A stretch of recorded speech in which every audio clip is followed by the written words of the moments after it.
Hello दोस्तों, इस video में हम सीखने वाले हैं कि सी शार्प क्या है। What is C sharp. तो सबसे पहले सी शार्प एक ऑब्जेक्ट ओरिएंटेड प्रोग्रामिंग लैंग्वेज है। डेट मीन्स सी शार्प जो है सपोर्ट करता है almost all the features of object oriented programming.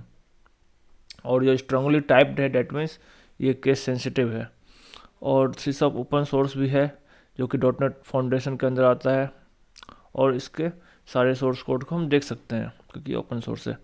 और ये डेवलप एंड लॉन्च किया गया है माइक्रोसॉफ्ट के द्वारा इन ईयर 2000 में। एंड ये फर्स्ट टाइम डिजाइन किया गया था एंडर्स हाइजेलबर्ग के द्वारा।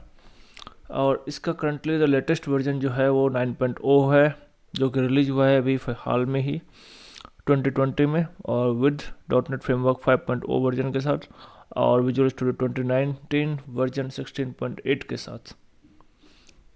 तो अब हम इसकी करेक्टरिस्टिक के बारे में डिस्कस करेंगे। तो यहाँ पर आप देख सकते हैं इसकी 6 करेक्टरिस्टिक्स है। ओके, और ऑल दिस करेक्टरिस्टिक्स को हम बाद में डिटेल में डिस्कस करेंगे। तो फर्स्ट करेक्टरिस्टिक है modern and easy. Second characteristics है fast and open source. Third है क्रॉस प्लेटफॉर्म। फोर्थ है सेफ। फिफ्थ है वर्सेटाइल। एंड लास्ट है इवॉल्विंग। तो मॉडर्न एंड ईजी का मतलब ये ऑलवेज ये मॉडर्न लैंग्वेज में से एक है, और ये काफ़ी इजी टू लर्न है। ओके, एंड ये फास्ट है काफ़ी, एंड और ये ओपन सोर्स भी है।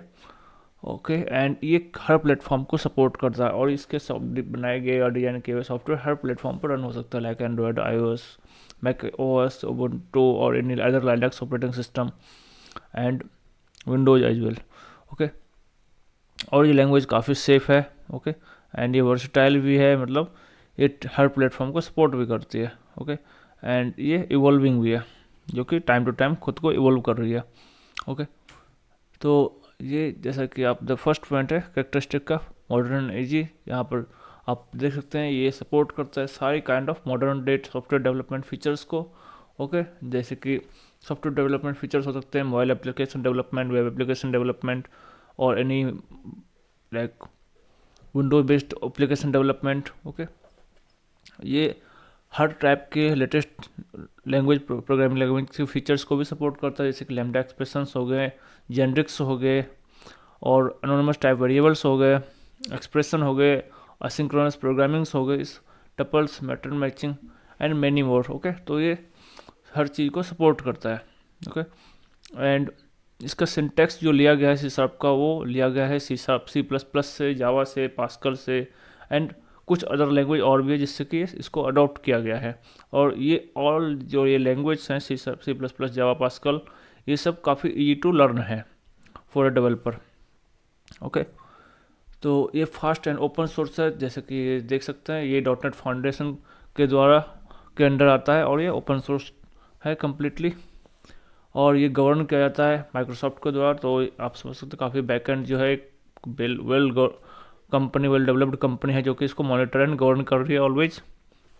एंड सी सब लैंग्वेज जो है स्पेसिफिकेशंस जो है इसके कंपाइलर एंड रिलेटेड टूल्स भी इसके बेसिकली ओपन सोर्स है, प्रोजेक्ट है, और ये गिटहब पर अवेलेबल है राइट नाउ। एंड जो सी शार्प की कम्युनिटी है वो बहुत ही एक्टिव है, जो कि डेवलपर्स को ऑलवेज हेल्प करती है और इम्प्रूवमेंट भी बताती है in about latest technologies and tools के बारे में, जो जिसके थ्रू हम C++ और डॉट नेट के अंडर हम किसी भी प्रोजेक्ट को या एनी टूल्स को हम डेवलप कर सकते हैं। एंड नेक्स्ट करेक्टरिस्टिक है हमारा cross platform.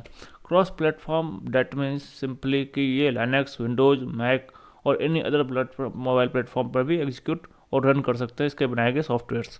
Okay, and easily ये किसी भी प्लेटफॉर्म पर डिप्लॉय भी कर सकते हैं, जैसे कि लेटेस्ट टेक्नोलॉजी आज के टाइम पे है क्लाउड में डिप्लॉय करना किसी भी सॉफ्टवेयर को, और कंटेनर्स के अंदर भी हम इसको इवन डिप्लॉय कर सकते हैं सी शार्प के बनाए गए software co dot net code के थ्रू। एंड नेक्स्ट कैरेक्टरिस्टिक है इसका सेफ एंड एफिशिएंट। तो यहाँ आप देख सकते हैं कि ये लैंग्वेज जो है काफ़ी टाइप सेफ है, that means you always have to take care about case sensitive things for the reserved keywords. Okay, और ये अलाउ नहीं करते हैं कन्वर्जन्स को विच में cause loss of data, that means हम इजीली डेटा कन्वर्ट नहीं कर सकते, type conversion of variables having data. Okay, तो इससे क्या हो जाता है, काफ़ी सेफ हो जाता है आपका डेटा इसमें, इसके थ्रू। ओके, एंड ये focuses on writing the efficient code. तो ये आपको काफ़ी लाइक ये बेसिकली जो डॉटनेट फ्रेमवर्क जो यूज करता है वो गार्बेज कलेक्टर यूज करता है, जो कि आपके कोड को ऑलवेज मैनेज करता रहता है एंड आपके रिजर्व मेमोरी को रिलीज भी करता रहता है, जब अगर हम किसी भी लाइक किसी डिक्लेयर्ड वेरिएबल को हम यूज नहीं कर रहे हैं तो। ओके, एंड इसमें एक जो ये लॉस ऑफ डेटा है, बिकॉज जैसे कि अदर लैंग्वेज में जैसे जावास्क्रिप्ट हो गया, वहाँ पर हमारे पास एक सिंगल वेरिएबल होते हैं किसी भी एक चीज़ के लिए, तो वो एक ही वेरिएबल को चाहे उसमें कोई भी टाइप हो ऑलवेज एक ही डेटा को मेंटेन करता है, मतलब एक ही डेटा को अगेन एंड अगेन कन्वर्ट करता रहता है। लाइक हम वेयर के अंदर Boolean any type of like data हम मैनेज कर सकते हैं जावास्क्रिप्ट, बट यहाँ हम इस तरीके की चीज़ें मैनेज नहीं कर सकते, जहाँ पर हमें हमारे पास स्पेसिफिक टाइप्स दिए गए हैं। एंड इस तरह से ये क्या करता है, हमें डेवलपर्स को अलाउ करता है कि काफ़ी कोड को बिल्कुल अच्छी तरह सेफ कोड को लिखने के लिए इन्फ्लुएंस करता है। एंड नेक्स्ट करेक्टरिस्टिक है इसका वर्सेटाइल। वर्सेटाइल मतलब C# can be use to build today's modern software applications, like you can say Windows client applications, Windows libraries, components, Windows services, और any web applications like any website हम develop कर सकते हैं इसके through. कोई web services भी develop कर सकते हैं। डॉटनेट फ्रेमवर्क 3.5 में जो चलते हैं, ज़्यादातर बैंकिंग सिस्टम इसको आज भी यूज कर रहे हैं, क्योंकि ये काफ़ी गुड है कनेक्टिविटी, नेटवर्क रिलेटेड कनेक्टिविटी के लिए। एज वेल एज हम इसमें वेब APIs भी डेवलप कर सकते हैं, जो कि आज की टेक्नोलॉजी को कम्प्लीटली सपोर्ट करते हैं, REST APIs। ओके, और इसके थ्रू हम नेटिव एंड्रॉयड एप्लीकेशन भी डेवलप कर सकते हैं C# के थ्रू, एज वेल एज हम iOS एप्लीकेशन भी डेवलप कर सकते हैं। और C# के थ्रू हम कुछ टूल्स भी बना सकते हैं, जो कि Azure क्लाउड एप्लीकेशन से रिलेटेड हो सकते हैं, सर्विसेज से रिलेटेड हो सकते हैं। ओके, एंड हम इसके थ्रू C# के थ्रू कुछ सॉफ्टवेयर के टूल्स बना सकते हैं, लाइक MS ऑफिस के अंदर कुछ टूल्स में बना सकते हैं, SharePoint के लिए भी कुछ टूल्स बना सकते हैं, SQL सर्वर के लिए भी कुछ टूल्स बना सकते हैं। एंड सेम वे में हम IoT like internet of things, जो कि स्मॉल डेटा को ट्रांसफर करते हैं, उसके लिए भी हम टूल्स बना सकते हैं। आर्टिफिशियल इंटेलिजेंस के थ्रू भी हम मतलब इन AI technologies like artificial intelligence में भी हम C# को यूज कर सकते हैं, मशीन लर्निंग में भी C# को यूज कर सकते हैं। And now days blockchain and crypto currencies में भी हम इसको यूज कर सकते हैं। Video games like now days काफ़ी हाई एंड ग्राफिक्स गेम्स बनते हैं, उसमें भी हम C# को यूज कर सकते हैं। गेमिंग कंसोल के एप्लीकेशन को भी डेवलप करने के लिए हम C# को यूज कर सकते हैं। तो ये सारी इसके करेक्टरिस्टिक्स है, एज वेल एज इसके यूजेज से, जहाँ पर कि हम C# को यूज कर सकते हैं as a programming language to develop one of the best thing in the world. Okay, and next point है इवॉल्विंग।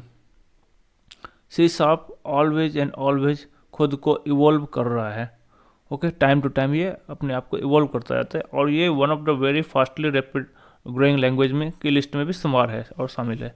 तो करंटली जो लेटेस्ट वर्जन C# का हुआ है हमारा 9.0। ओके,